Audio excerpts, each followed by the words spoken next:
আসসালামু আলাইকুম রহমাতুল্লাহ। প্রিয় দর্শক, এই পবিত্র জুমার দিন আসরের পর থেকে মাগরিবের আগ পর্যন্ত যে কোনো সময় দুহাত তুলে মুনাজাতে পবিত্র কোরআনের ছোট্ট দোয়াটি মাত্র 3 বার পড়ুন। বিনিময়ে আল্লাহ তাআলা আপনার জীবনের গুনাহ খাতা মাফ করে দেবেন। দর্শক, এই পবিত্র জুমার দিন দিনে বা রাতে যে কোনো সময় ইস্তেগফারের এই দোয়াটি মাত্র 100 বার পড়ুন। বিনিময়ে আল্লাহ তাআলা আপনার দুশ্চিন্তা পেরেশানি দূর করে দেবেন, বিপদ মুসিবত দূর করে দেবেন। গায়েবীভাবে আল্লাহ তাআলা বৃষ্টির ফোঁটার মতো রিজিক দান করবেন। সেই সাথে কমপক্ষে 100 বার দুরূদ শরীফের আমল করুন। বিনিময়ে আমল নামাই অসংখ্য পরিমাণে নেকি যুক্ত হবে, মিজানের পাল্লা ভারী হয়ে যাবে, অসংখ্য গুনাহ খাতা মাফ হবে। নবীজি কাল কিয়ামতের দিন আপনার জন্য সুপারিশ করবেন।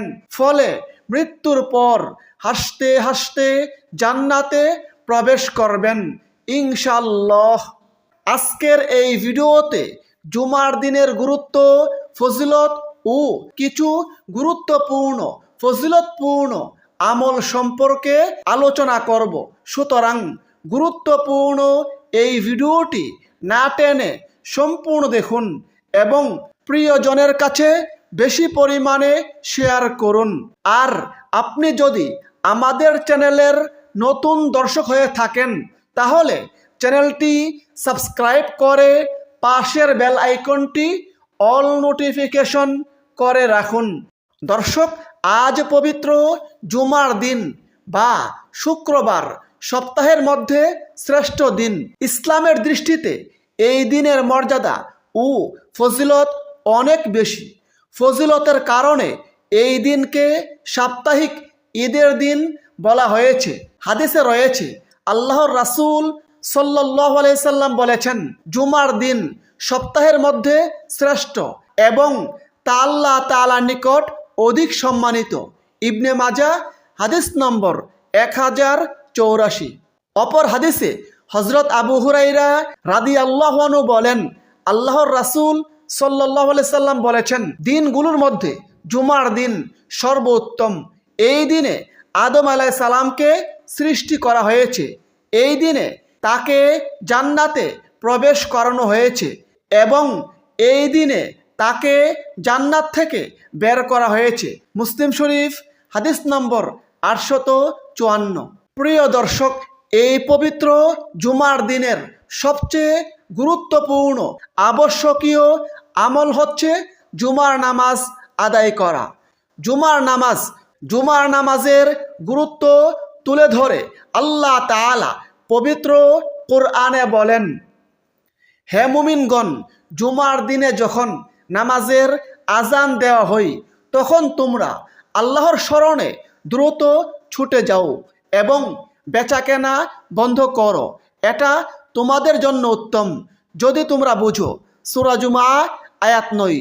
জুমার নামাজের গুরুত্ব প্রসঙ্গে হাদিসে রয়েছে, হযরত সালমান ফার্সি রাদিয়াল্লাহু আনহু বলেন, আল্লাহর রাসূল সাল্লাল্লাহু আলাইহি সাল্লাম বলেছেন, যে ব্যক্তি জুমার দিন গোসল করলো, সাধ্যমতো পবিত্র হলো, তেল ব্যবহার করলো, ঘর থেকে সুগন্ধি ব্যবহার করলো, অতঃপর মসজিদে আসলো, সেখানে দুজন মুসল্লির মধ্যে ফাঁক করে সামনে এগিয়ে গেল না, নির্দিষ্ট পরিমাণে নামাজ পড়লো, অতঃপর ইমাম খুতবা শুরু করলে চুপ থাকলো, তাহলে তার 2 জুমার মধ্যবর্তী সময়ের গুনাহ আল্লাহ তাআলা মাফ করবেন।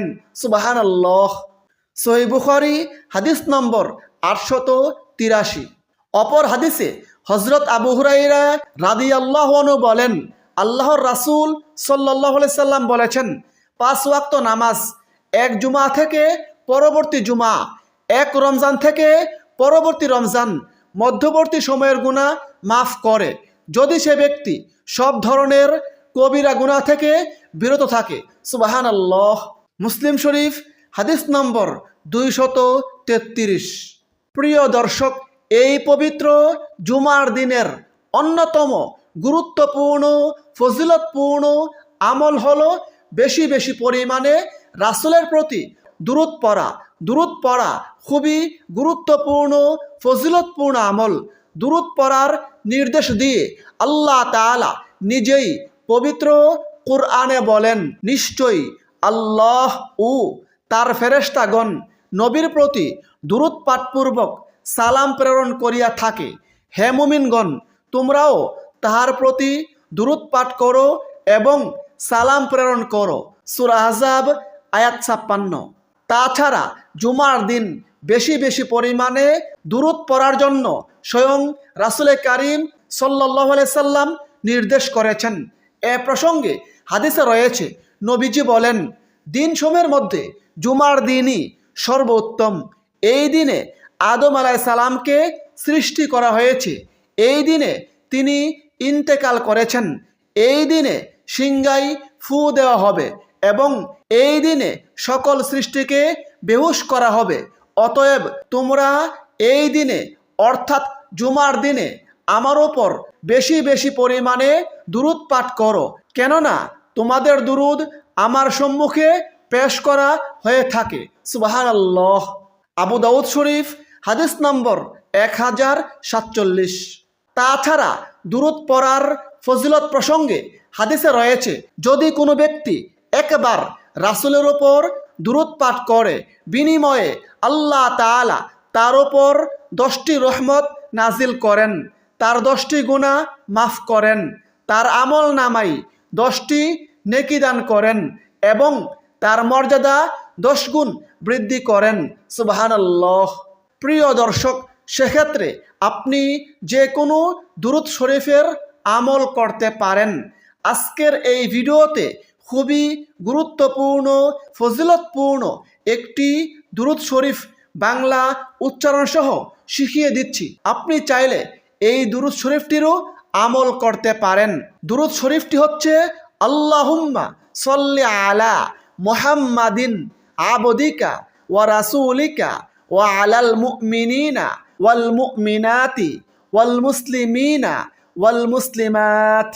প্রিয় দর্শক, এই পবিত্র জুমার দিন বেশি বেশি পরিমাণে এই দুরূদ শরীফ পড়ার চেষ্টা করুন। তবে কমপক্ষে 100 বার হলেও দুরূদ শরীফের আমল করুন। প্রিয় দর্শক, এই পবিত্র জুমার দিনের অন্যতম গুরুত্বপূর্ণ ফজিলতপূর্ণ আমল হলো বেশি বেশি পরিমাণে ইস্তেগফারের আমল করা। ইস্তেগফার খুবই দামি আমল, খুবই গুরুত্বপূর্ণ ফজিলতপূর্ণ আমল। ইস্তেগফারের আমলের মাধ্যমে আল্লাহ তাআলা বান্দার প্রতি সন্তুষ্ট হয়ে যান। আল্লাহ তাআলা বান্দার জীবনের সকল গুনাহ ক্ষমা করে দেন। এ প্রসঙ্গে আল্লাহ তাআলা নিজেই পবিত্র কুরআনে ওয়াদা করে বলেছেন, যে ব্যক্তি মন্দ কাজ করবে কিংবা নিজের প্রতি জুলুম করবে, তারপর আল্লাহর কাছে ক্ষমা চাইবে, সে ব্যক্তি আল্লাহকে পাবে ক্ষমাশীল ও পরম দয়ালু। সুবহানাল্লাহ। আমরা এই জীবনে কতই না গুনাহ করে থাকি। গুনাহ করতে করতে পাহাড় সম পরিমাণ করে ফেলি। গুনাহে জর্জরিত আমাদের এই জীবন।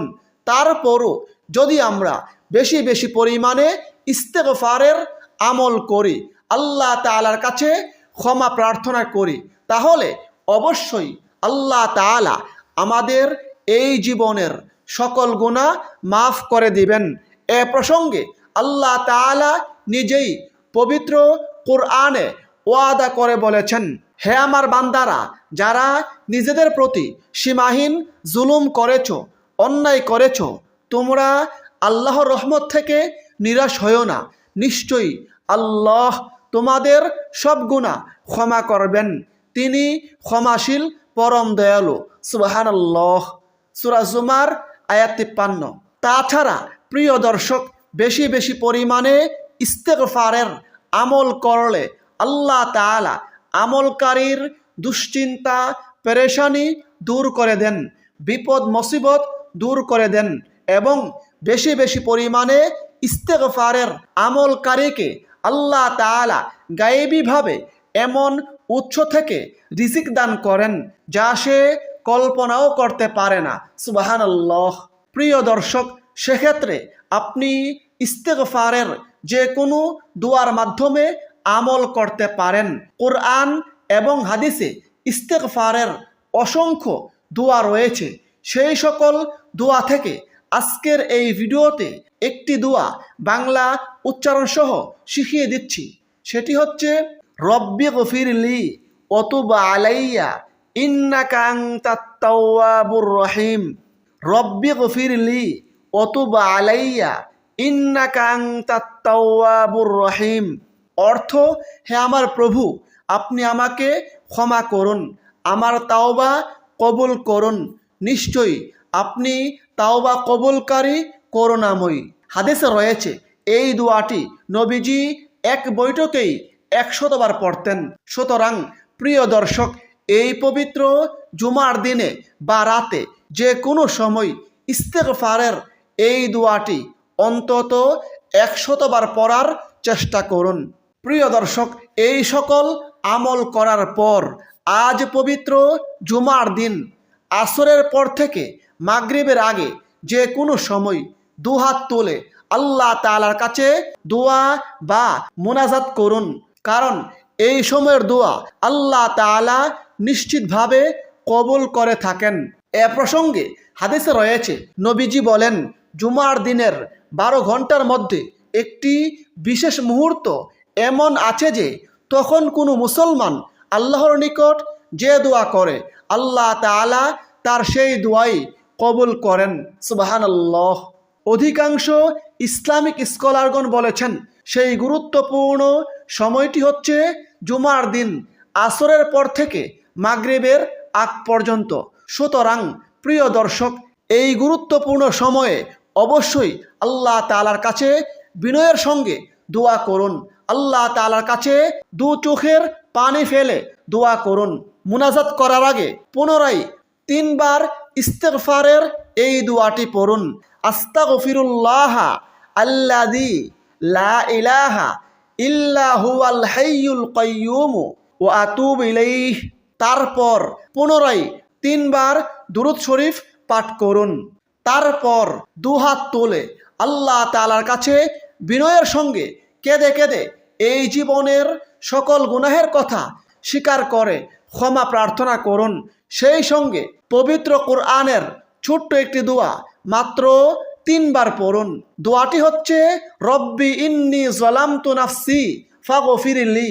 রব্বি ইন্নী যালামতু নাফসি ফাগফিরলি। এইভাবে আল্লাহ তাআলার কাছে ক্ষমা প্রার্থনা করুন। ইনশাআল্লাহ আল্লাহ তাআলা এই জীবনের সকল গুনাহ ক্ষমা করে দিবেন। আল্লাহ তাআলার কাছে নিজের সকল প্রয়োজন তুলে ধরুন। আল্লাহ তাআলা গায়েবীভাবে আপনার সকল প্রয়োজন পূরণ করবেন ইনশাআল্লাহ। মহান আল্লাহ তাআলা আমাদের সকলকে আমলগুলো করার তৌফিক দান করুন। আমিন। আসসালামু আলাইকুম ওয়া রাহমাতুল্লাহ।